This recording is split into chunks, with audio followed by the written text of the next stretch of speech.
Olá, bem-vindos à Igreja no Mundo, o programa da Fundação AIS ajuda a Igreja que sofre aqui na sua televisão. Eu sou o Paulo Aido e é sempre um privilégio saber que posso contar com a sua companhia aí, desse lado, durante os próximos 50 minutos.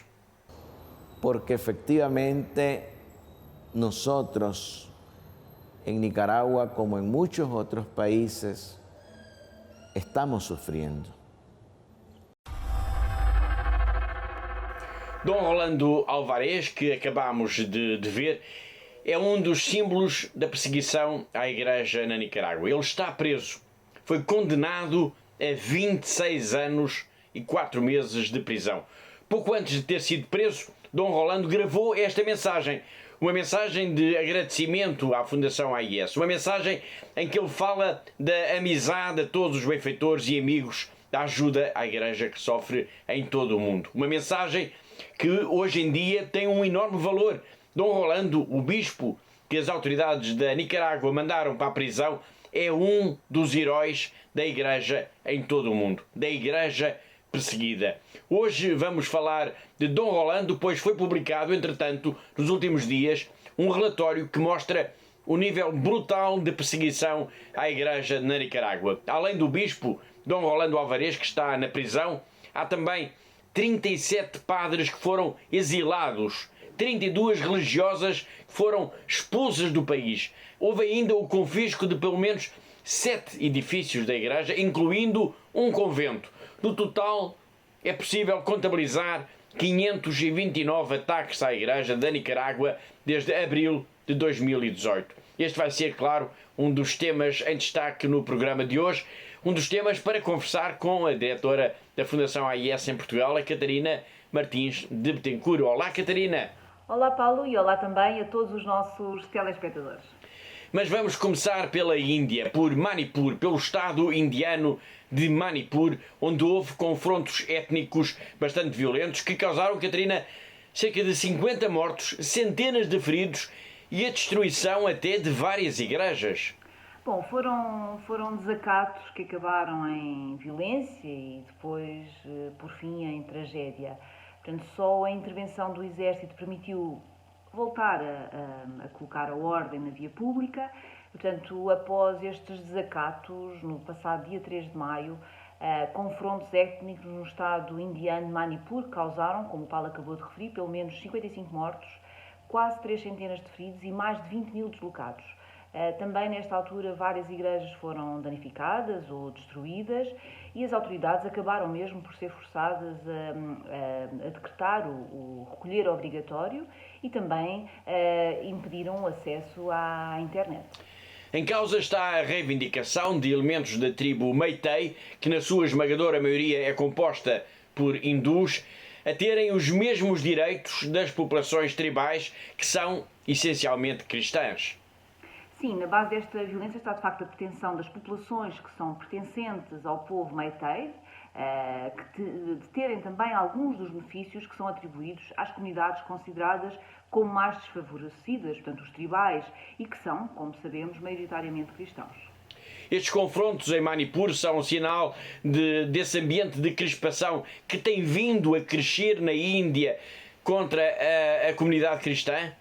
Claramente, Paulo. Portanto, apesar de se tratar de um caso de conflito étnico, a componente religiosa está sem dúvida presente e eu recordo aqui que em janeiro deste ano a Fundação AIS já dava conta, por exemplo, de uma onda de ataques com agressões a fiéis e a vandalização de templos no estado de Chhattisgarh, uma das regiões da Índia onde a perseguição aos cristãos é mais intensa.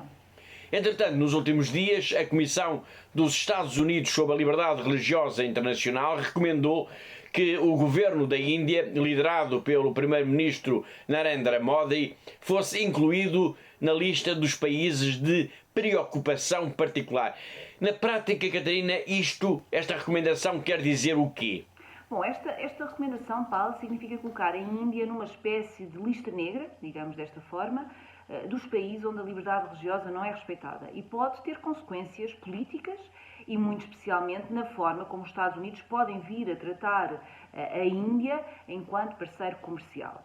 portanto, nestas trocas comerciais que existem entre os dois países. E isto é muito importante, Paulo, porque muitas vezes só quando são tomadas posições que de facto chegam ao bolso dos países é que as autoridades acabam por corrigir um pouco as suas políticas no que diz respeito aos direitos humanos e, mais concretamente, no que diz respeito à liberdade religiosa. Estamos a falar da Índia, estamos a falar dos cristãos e dos povos tribais, a propósito de um conflito que ocorreu em Manipur e que causou, como já dissemos, mais de meia centena de mortos e a destruição de algumas igrejas. Isto significa, claro, que quando falamos de povos tribais na Índia, estamos a referir-nos essencialmente aos Dalits, às pessoas que no complexo sistema social deste país ocupam o lugar mais baixo. Por alguma razão, os Dalits são conhecidos como intocáveis ou invisíveis. Os Dalits, que na sua esmagadora maioria são cristãos, são de facto também o grupo mais oprimido na Índia.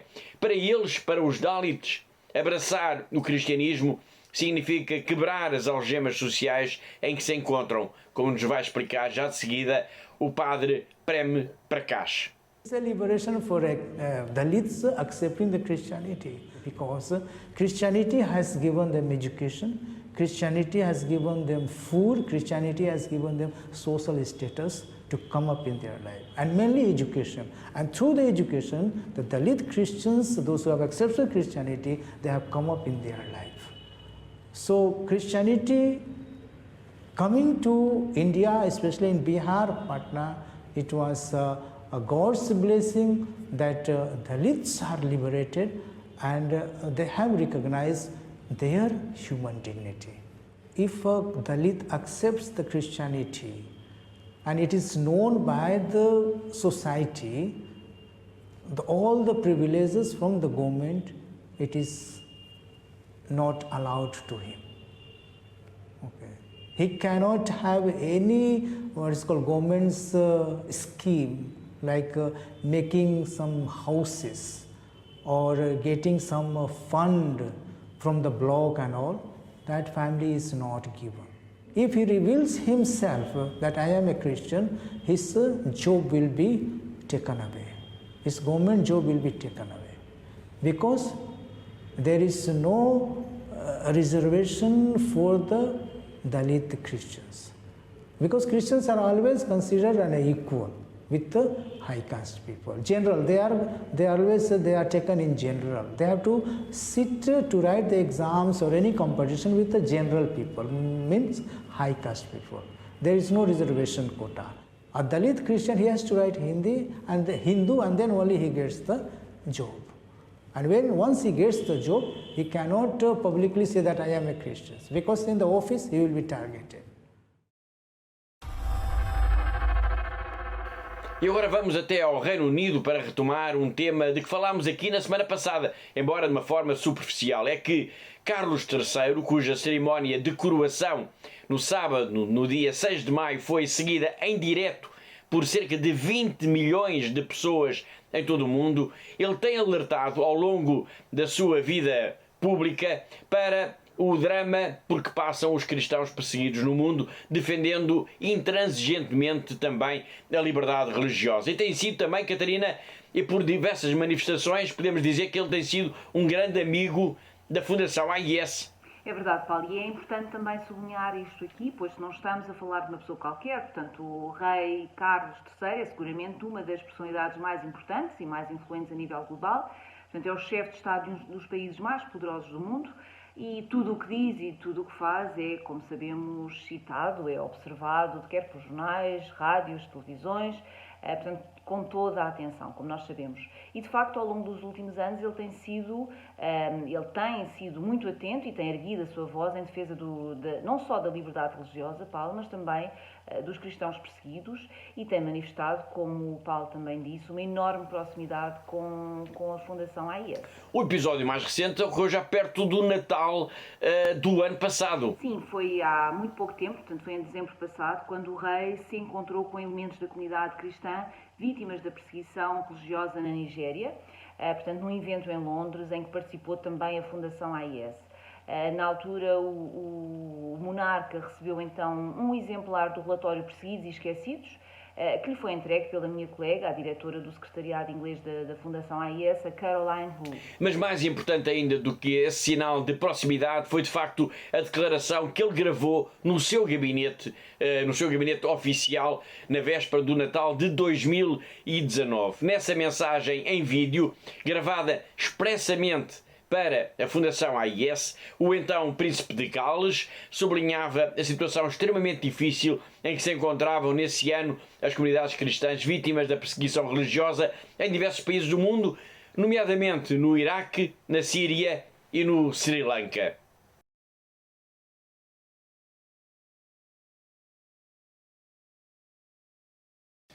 As Christians all around the world prepare to celebrate the birth of Jesus Christ, it is of vital importance that we remember all those who suffer persecution for their Christian faith. I recently had the great privilege of meeting a priest who had ministered to those in Sri Lanka who were so dreadfully injured in the barbaric attacks this year on churches on Easter Day. With nearly 260 killed and more than 500 injured in that appalling atrocity, Sunday the 21st of April was the single worst day of violence targeting Christians in the modern era. But tragically, it was not an isolated example. I also met a religious sister recently who told me most movingly about the situation in Syria, where, with immense courage and in impossible conditions, she provides crucial support to Christians and others escaping violence and death. A report in October by the charity Aid to the Church in Need found that within a decade, up to 2/3 of Christians have fled Syria. In Iraq, Christian communities have shrunk by up to 90% within a generation. As we recall how the Christ child fled with his parents to Egypt, let us remember the countless many who endure terrible persecution or are forced to flee their homes. And let us strengthen our resolve to prevent Christianity disappearing from the lands of the Bible. The Syrian sister I met gave me a gift. It was a depiction of the head of the crucified Christ, made out of charred wood taken from a bomb-blasted church in Aleppo. As we mark this holiest of seasons in the Christian calendar, may I assure those of you who carry the cross of suffering today that you are in my most special thoughts and heartfelt prayers.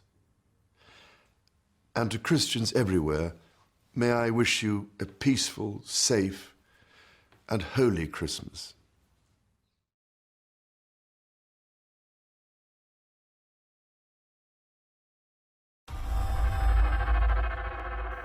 Escutamos mesmo agora o rei Carlos III a enumerar as dificuldades que algumas comunidades cristãs enfrentavam há 3 anos. Para muitos países, os problemas mantêm-se. Um desses países onde os cristãos continuam a viver tempos difíceis, sempre debaixo da ameaça do radicalismo islâmico, é o Egito. E falo agora do Egito porque na semana passada o Papa Francisco decidiu que a Igreja Católica vai passar a incluir os 21 cristãos coptas assassinados em 2015 por jihadistas numa praia da Líbia como mártires católicos. A decisão do Santo Padre foi tomada durante a visita ao Vaticano do patriarca ortodoxo copta de Alexandria. Precisamente durante o tempo dessa visita, quando ele estava a visitar o Vaticano, falecia no Cairo Dom Kyrillos Saman, o antigo bispo da diocese de Assiut, uma figura carismática da Igreja Copta e também, Catarina, um bom amigo da Fundação AIS. É verdade, Paulo, de facto era um bom amigo da Fundação AIS e isso ficou patente também nas inúmeras visitas e viagens que fez a nosso convite a vários secretariados, nomeadamente ao Brasil, ao Reino Unido, à Suíça ou também à França. Foi também a convite da Fundação AIS que ele falou da situação do sofrimento dos cristãos no Egito a membros das instituições da União Europeia. Faleceu na madrugada de quinta-feira, no dia 11 de maio. Ele tinha 76 anos e, segundo revelou um membro da família à Fundação AIS, ele estava internado numa unidade hospitalar na capital do Egito. Dom Quirilos esteve à frente durante 31 anos da maior diocese católica copta do Egito. Foram tempos difíceis, de facto, mas a sua própria vida, Catarina, também não foi nada fácil. Pois não, Paulo. Portanto, ele estava em Roma a fazer os seus estudos teológicos quando começou a Guerra dos 6 Dias com Israel.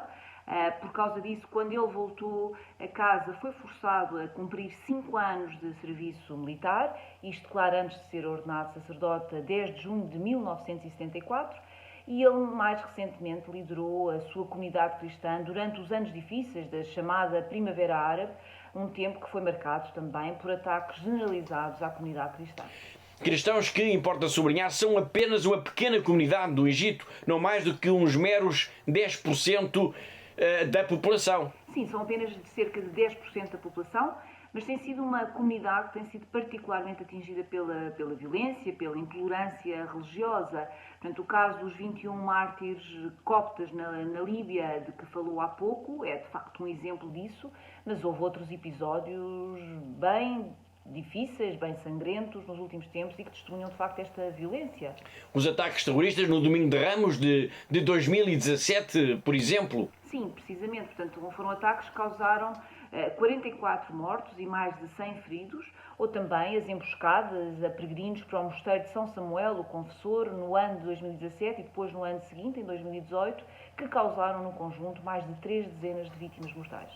Para todos os que se habituaram a ver em Dom Quirilos um defensor intransigente dos direitos dos cristãos, a sua falta será particularmente sentida. Recentemente, Dom Quirilos visitou a sede internacional da Fundação AIS na Alemanha e fez questão de gravar uma mensagem para expressar o apreço e a gratidão, enfatizando a importância, de facto, da solidariedade dos benfeitores e amigos da AIS espalhados por todo o mundo. Vamos agora rever essas palavras também como um tributo a este bispo que foi, de facto, um grande amigo da Fundação AIS. Ich bin Bischof Kyrillos William, koptischer katholischer Bischof von Asyut in Ägypten. Ich bin zum Besuch hier im Hilfswerk Kirche in Not, um unsere Projekte zu vorstellen und besprechen, aber auch um unsere Anerkennung und Dankbarkeit zu päpstliche Werk Kirche in Not zu äußern, weil wirklich durch die Wohltäter der Kirche in Not, wir können vieles schaffen bei uns. Und ohne diese Hilfe, eigentlich, ich frage mich, wie könnten wir weitergehen, weil wir hängen viel an die Hilfswerken, da die Kirche bei uns keine Unterstützung von der Stadt bekommt. Damit Kirchen bauen oder Pfarrhäuser oder Pastoralzentren oder Programme, auch Ausbildung der Katechisten, jugendliche Ausbildung, Schulen und so weiter, Krankenhäuser, Krankstationen unterstützen.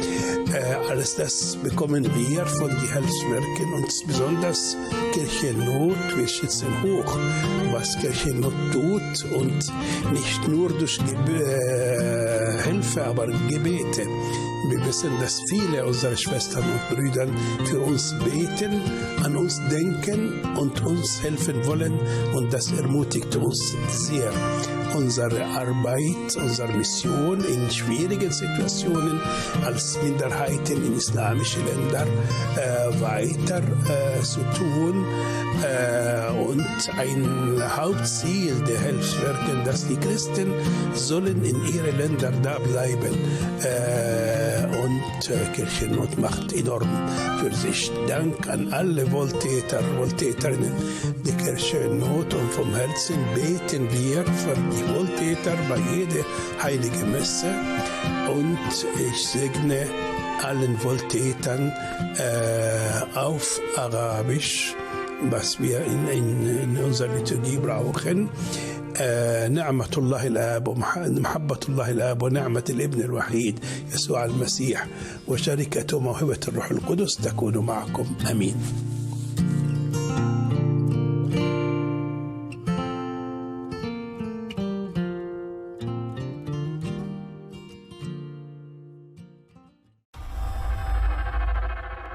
Foi Dom Quirilos, o saudoso bispo de Assiut, durante uma das visitas que fez à sede internacional da Fundação AIS na Alemanha. Esta foi a última vez que ele visitou a sede internacional da AIS. Na próxima semana nós vamos voltar a falar do Egito, porque, entretanto, para falar então, aliás, dos 21 coptas assassinados nessa praia da Líbia em 2015, e que a Igreja Católica vai agora passar a assinalar também como beatos e mártires. E do Egito, agora dando um grande salto no globo, vamos até ao continente americano, pois um responsável de projetos da Fundação AIS fez recentemente uma visita à Venezuela para tentar perceber quais são as maiores dificuldades que se colocam à vida da Igreja neste país, que tem vivido tempos de forte convulsão social e política.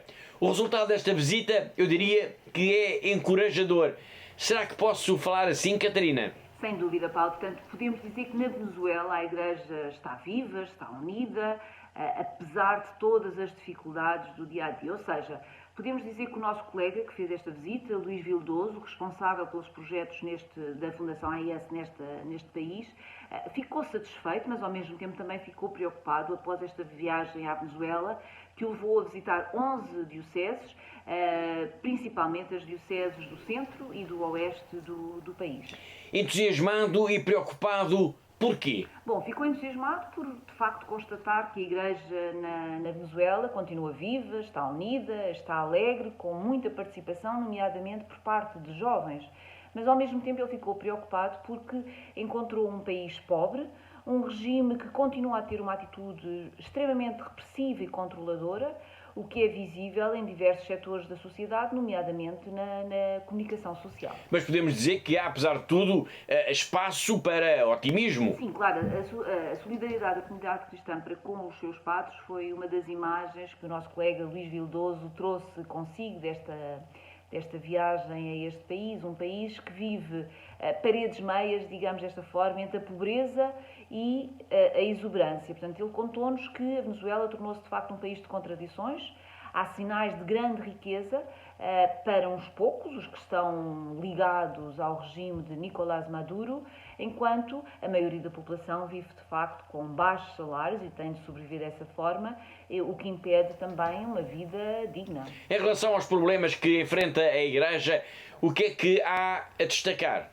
Bom, a nota principal, Paulo, é a falta de sacerdotes. A Igreja tem enfrentado uma escassez de sacerdotes, especialmente estrangeiros, que é também uma consequência direta destas dificuldades burocráticas que as autoridades da Venezuela colocam, por exemplo, nas renovações das autorizações de residência, mas podemos dizer, Paulo, que apesar das dificuldades, a Igreja da Venezuela é um sinal de esperança para tempos melhores. A Igreja da Venezuela, que é sinal de esperança, tem de facto inúmeros rostos. São homens e mulheres, padres e religiosas e catequistas, que todos os dias são expressão de amor e também de solidariedade. E um desses rostos desta Igreja sem descanso é o de da irmã Maria Chiquinquira.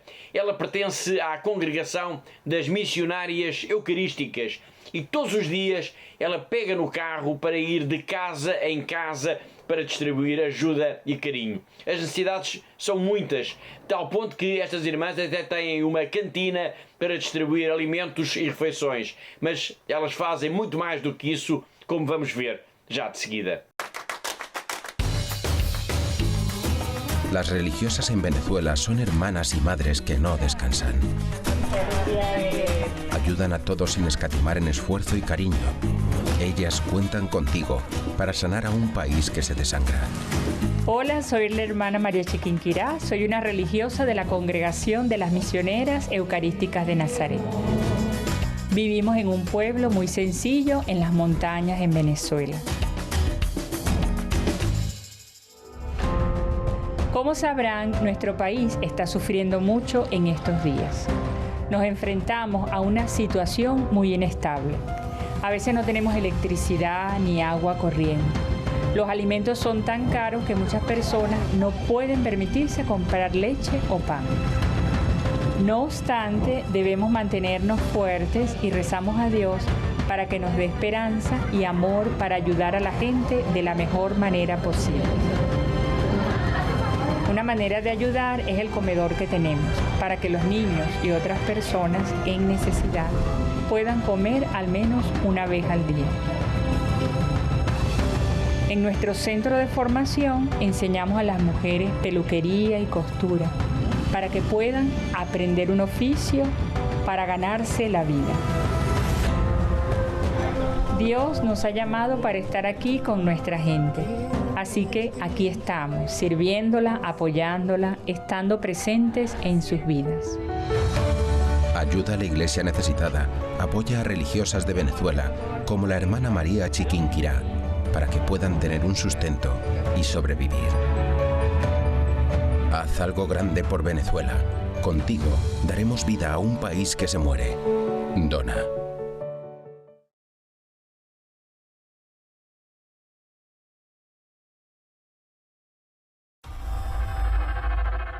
Vamos continuar focados na Venezuela. Falta um pouco mais de 60 dias para as Jornadas Mundiais da Juventude. Nós estamos a fazer aqui no nosso programa uma contagem decrescente para este grande evento. Como? Através do olhar de rapazes e de raparigas de países onde a Igreja, por alguma razão, precisa da nossa ajuda. É o caso da Venezuela. Neste país de tantas contradições, vamos encontrar na Diocese de La Guaira o Emanuel Rangel, um jovem que chegou a pensar em alistar-se nas Forças Armadas, mas que entretanto teve um outro chamamento. Agora ele quer ser sacerdote. Ele não vem a Lisboa em agosto para as Jornadas Mundiais da Juventude, mas está no nosso coração, tal como o padre Ricardo Barreto, que é o reitor do seminário onde está a estudar o Emanuel. Lo peor de la crisis en Venezuela es que se está vaciando de jóvenes que huyen en busca de esperanza.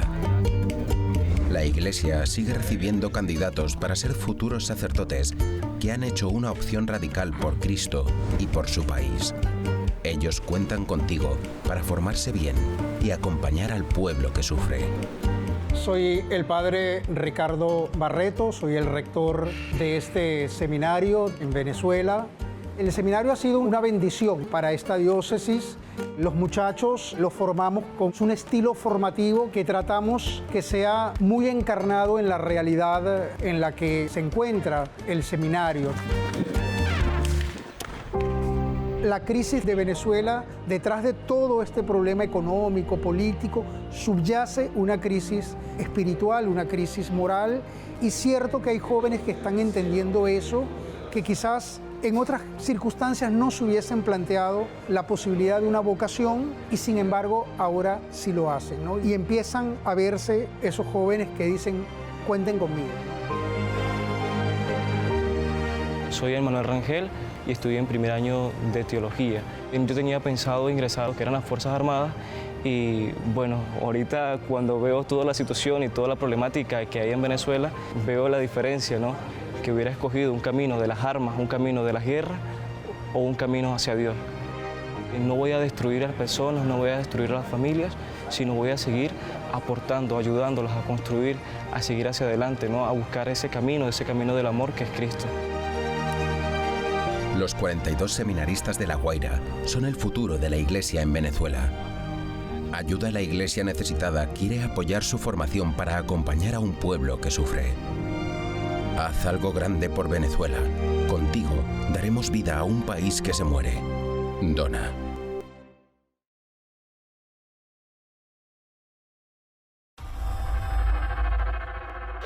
E da alegria e das certezas de Rangel, o jovem seminarista da Venezuela, vamos agora, num salto de milhares de quilómetros até à China, vamos ao encontro do nosso correspondente em Macau, o jornalista José Miguel Encarnação.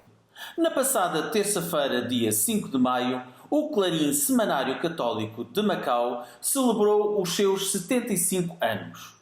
O bispo Dom Stephen Lee, o bispo de Macau, celebrou uma missa de ação de graças na Sé Catedral ao final do dia, tendo sido coadjuvado por alguns sacerdotes que aqui se encontram ao serviço da Diocese. A missa foi celebrada em português, chinês e inglês, precisamente as 3 línguas com as quais é publicado o Clarim. Este jornal foi fundado em 1948, logo após o fim da Guerra do Pacífico e com esse fim também o término da Segunda Grande Guerra Mundial. Depois de ter sido lançada uma revista com o mesmo nome, vários foram os alunos do antigo Liceu de Macau que, com o apoio do Monsenhor Manuel Teixeira, viriam a criar aquele que ainda hoje é o jornal mais antigo de Macau em língua portuguesa.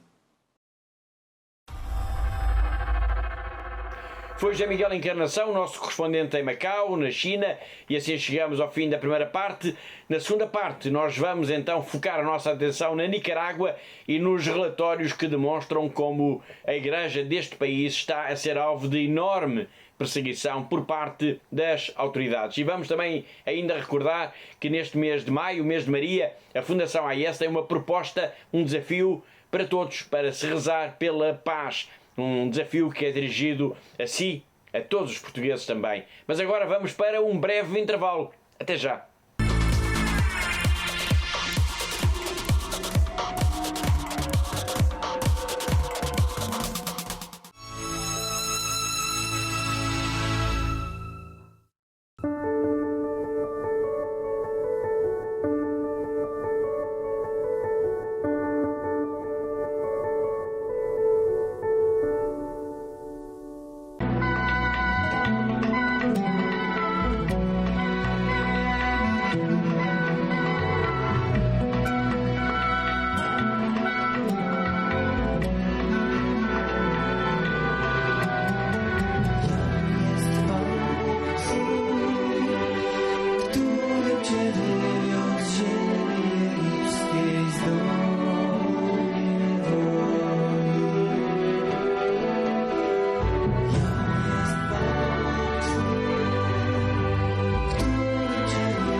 Oh Lord Jesus, help me obey commandment 6. Icona Ulevi, Icona Jezebel. Oh Lord Jesus, help me obey commandment 6. Jesus is the way, Jesus is the truth, Jesus is life, the light in my path. Deliver me from evil, help me overcome. Oh Jesus, oh Jesus, oh Jesus, oh Jesus, yeah. I can say, Jezebel. Oh Lord Jesus, help me obey commandment 6. I can say, Our ultimate end will depend on our decisions. Choosing truth or not, with its power and precision to set us free, responsibly for the fullness of love to the end. Set me free, yeah. Our ultimate end will depend on our decision. My ultimate end, or not, with its power and precision to set us free, responsibly for the fullness of love to the end. Set me free, yeah. Deceit and deception. We need divine protection. Divine protection. Deceit and deception. We need divine protection. We need divine protection. Deceit and deception. Rescue me. We need divine protection. We need divine protection. Deceit and deception. Rescue me. We need divine protection. We need divine protection.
прилетали снаряды туда каждое утро, каждый день, ночь у нас постоянно были обстрелы. Словами это не передать, как мы жили 22 дня в подвале.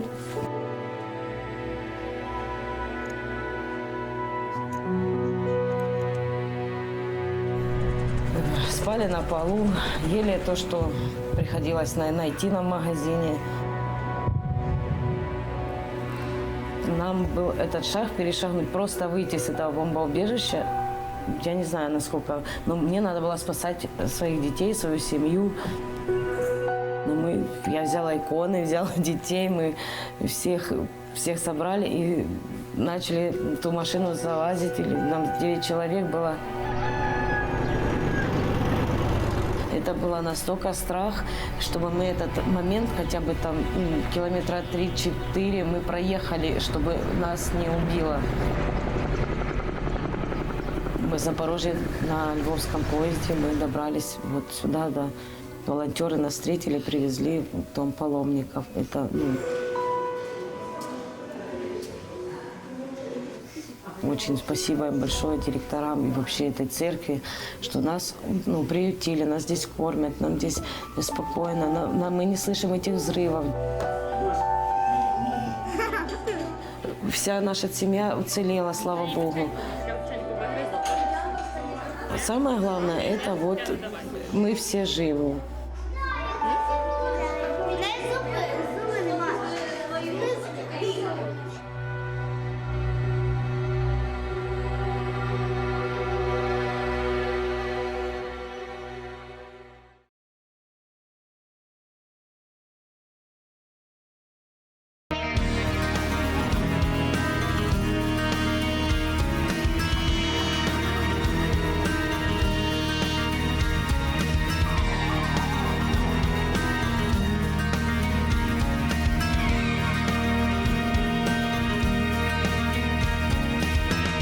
Wielki spokój tutaj mam, czuję w Tobie cały świat. Twego serca ruch, jak muzyki rytm, bezpieczeństwo dajesz mi.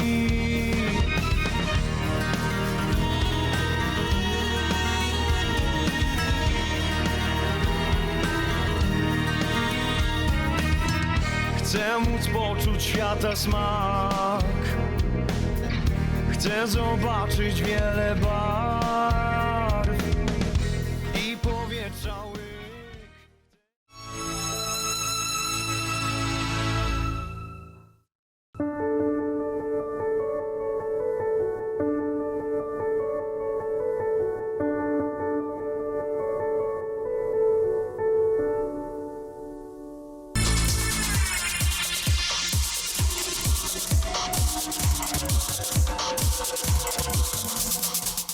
Olá de novo, está a ver Igreja no Mundo, o programa da Fundação AIS, ajuda a Igreja que sofre aqui na sua televisão. Eu sou Paulo Aito, comigo está a Catarina Martins de Betancourt, a diretora da Fundação AIS em Portugal. No arranque da emissão nós escutámos Dom Rolando Alvarez, um bispo da Nicarágua, que está preso, que foi condenado a 26 anos e 4 meses de prisão. Ele dizia que a Nicarágua é um país que está a sofrer. Nós já vamos escutar a mensagem que ele fez, questão de gravar pouco tempo antes de ter sido preso, mas importa para já tentar perceber o que é que se está a passar neste país. Nos últimos dias saíram dois importantes documentos. Um é um relatório produzido por uma investigadora que detalha os casos de perseguição à Igreja nos últimos 5 anos e o outro é um relatório da Comissão dos Estados Unidos para a Liberdade Religiosa. E vamos começar por aqui, por este documento elaborado por esta Comissão dos Estados Unidos. Neste documento, a Nicarágua é classificada pela primeira vez como um país de particular preocupação. Isto significa o quê, Catarina? Bom, Paulo, significa que é recomendada à administração norte-americana que atue sobre o governo da Nicarágua por causa da forma como a comunidade cristã está a ser perseguida. Atue de que maneira? Impondo sanções? Sim, também, mas as recomendações que resultam deste é também uma das conclusões que resulta deste relatório. Portanto, uma delas é precisamente se imporem as sanções às agências e funcionários do governo que sejam responsáveis pela violência e outras ações punitivas contra locais de culto, líderes e organizações religiosas, nomeadamente congelando os bens destes indivíduos e impedindo a sua entrada nos Estados Unidos. Mas há também medidas concretas que são pedidas ao governo de Washington, face, por exemplo, aos católicos que estão presos neste país. Sim, claro, essa é uma das principais conclusões. Portanto, pretende-se que Washington pressiona o governo de Manágua para libertar incondicionalmente todos os prisioneiros religiosos de consciência, promovendo depois processos judiciais justos e permitindo também, por exemplo, que eles tenham acesso a exemplares da Bíblia ou outros livros de culto. Obrigado, Catarina. Estamos a falar do relatório da Comissão dos Estados Unidos para a Liberdade Religiosa Internacional, que foi divulgado recentemente. Mas mais recente ainda é o relatório elaborado por Marta Molina, uma investigadora que tem dedicado os últimos anos a denunciar os atropelos do regime de Daniel Ortega em relação à Igreja. Em síntese, Catarina, o que é que diz este documento?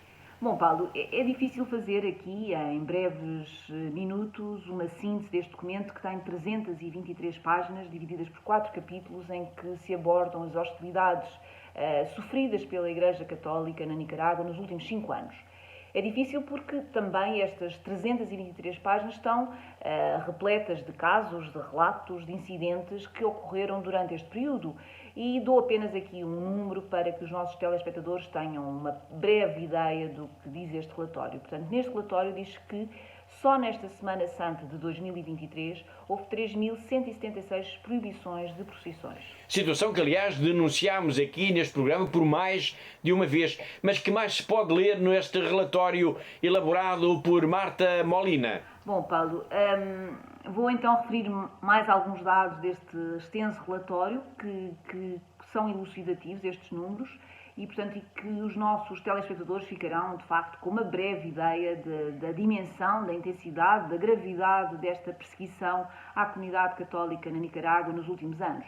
E os números são, para além deste que eu disse, das 3.176 proibições só na Semana Santa deste ano de procissões, há um bispo na prisão, temos 37 padres exilados, temos 32 religiosas que foram expulsas do país, houve o confisco de pelo menos 7 edifícios da Igreja, nomeadamente um convento, e houve o encerramento de mais de meia dúzia de meios de comunicação social católicos, ou seja, de rádios e televisões.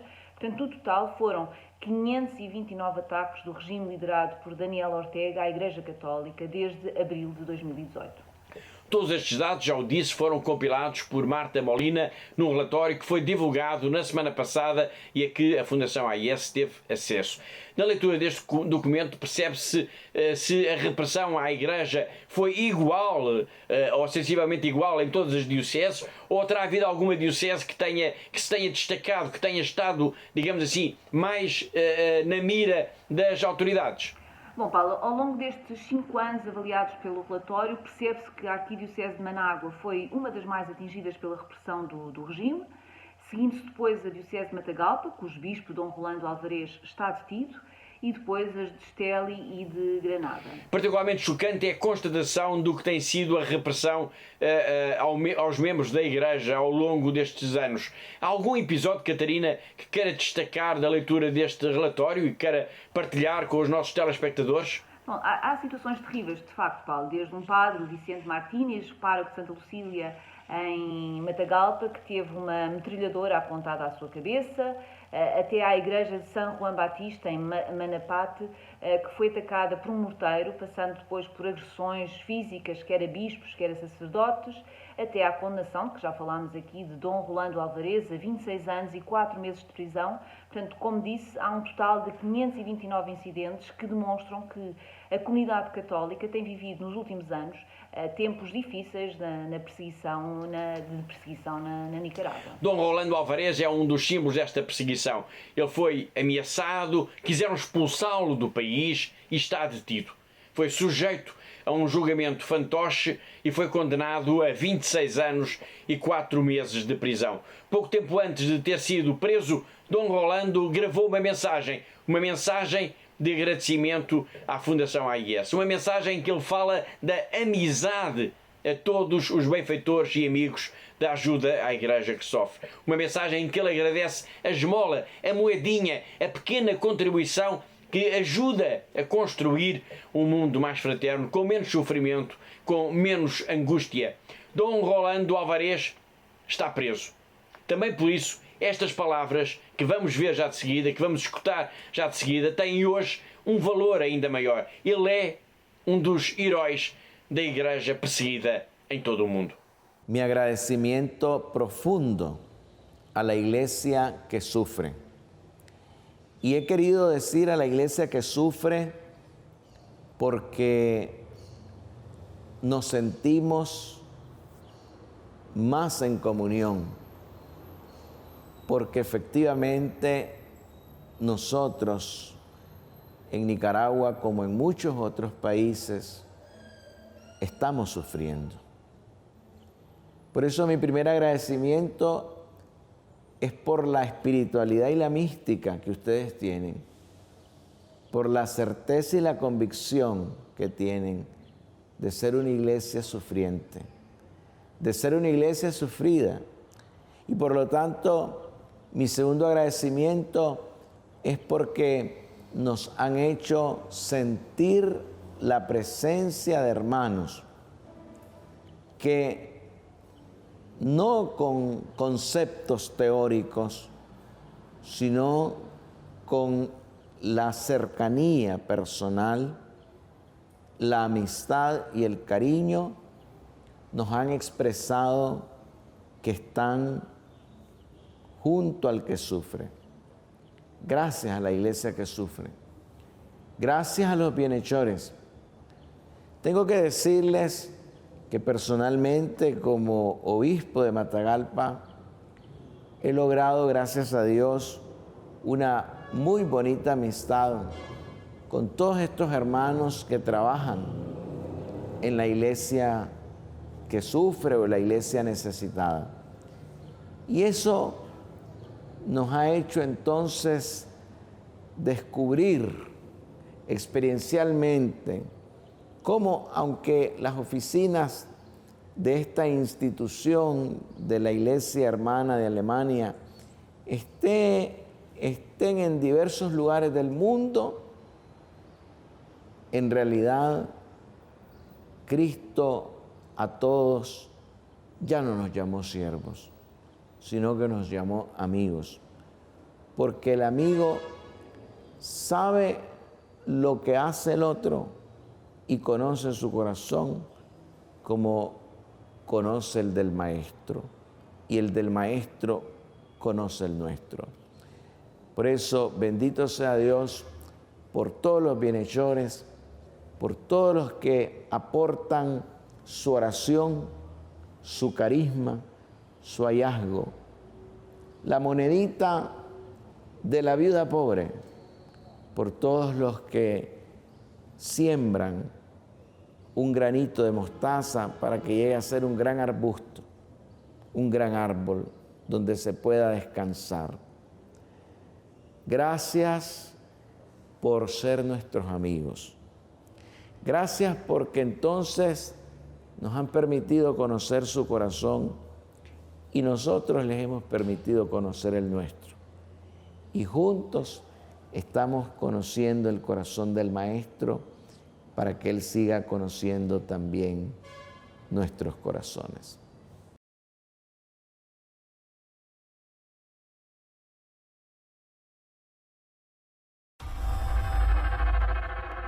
Não há paz enquanto pessoas como Dom Rolando Alvarez estiverem na prisão. E digo isto também para lembrar que a Fundação AIS está a promover aqui em Portugal, ao longo de todo o mês de maio, uma jornada ininterrupta de oração do Terço pela Paz. Sim, é verdade, Paulo, e de facto, através da oração do Terço, queremos pedir pela paz no mundo. E hoje, como vimos aqui no nosso programa, temos em tantos países do mundo que vivem, de facto, esta angústia da guerra, da violência, da perseguição, do medo. E, portanto, rezar pela paz é um compromisso que podemos e que devemos assumir como cristãos, cumprindo, aliás, um pedido que Nossa Senhora deixou em Fátima, aos 3 pastorinhos, de rezar o terço todos os dias, portanto, rezar o terço todos os dias pela paz no mundo. Já vamos a meio do mês, mas nunca é tarde para mais pessoas se associarem a esta grande iniciativa. Quem o desejar fazer deve inscrever-se, ir à página da Fundação AIS na internet, inscrever-se em fundação-ais.pt. E isto é importante, claro, para se ter uma noção do número de pessoas que participam nesta maratona de oração. Afinal, todos somos chamados para este combate, que é o combate pela paz, usando a arma mais poderosa de todas, que é, claro, a oração. A Fundação AIS acredita profundamente na importância e na força da oração para se alcançar a verdadeira paz. Todos podemos oferecer um pouco do nosso tempo rezando pelos que mais sofrem, rezando pela paz. Não podemos ficar indiferentes à morte e destruição que está a acontecer na Ucrânia. Não podemos ficar indiferentes à violência que está a arrastar tantos países para a miséria e o sofrimento. Não podemos ficar indiferentes. Todos somos convocados a participar. Todos somos chamados a rezar o terço neste mês de maio, neste mês de Maria, confiando a paz no mundo a Nossa Senhora. Participe nesta corrente de oração ininterrupta do terço e ofereça 30 minutos do seu dia para preenchermos todas as horas de todos os dias com as nossas orações. Ligue agora para 217-544-003 ou visite a página fundacau-ais.pt. Rainha da Paz, dai-nos a paz.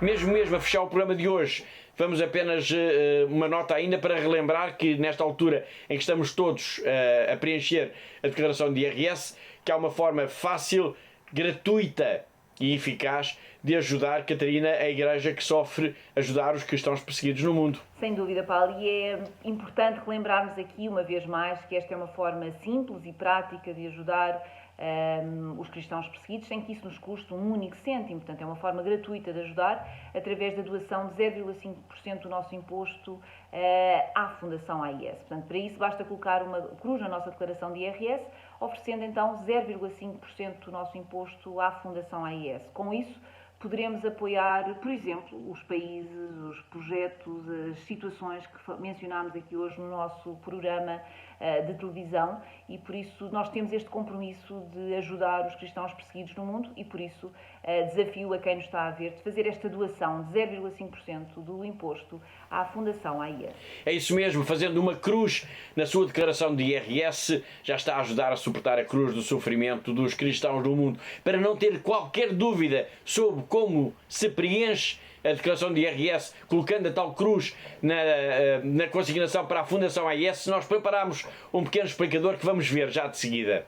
A consignação de 0,5% do IRS não tem qualquer custo para si. É um gesto simples e rápido, através do qual pode ajudar sem ter que gastar. O donativo é retirado do imposto total que o Estado liquida, não afetando o que tenha que receber das finanças. Assim, ao doar 0,5% do seu IRS, sem custos acrescidos para si, estará a ajudar a Fundação AIS no seu trabalho junto às comunidades cristãs mais necessitadas. Para isso, basta que no modelo 3, quadro 11, campo 1101, selecione a opção Instituições Religiosas e insira o NIF da Fundação AIS 505 152 304. Muito obrigado.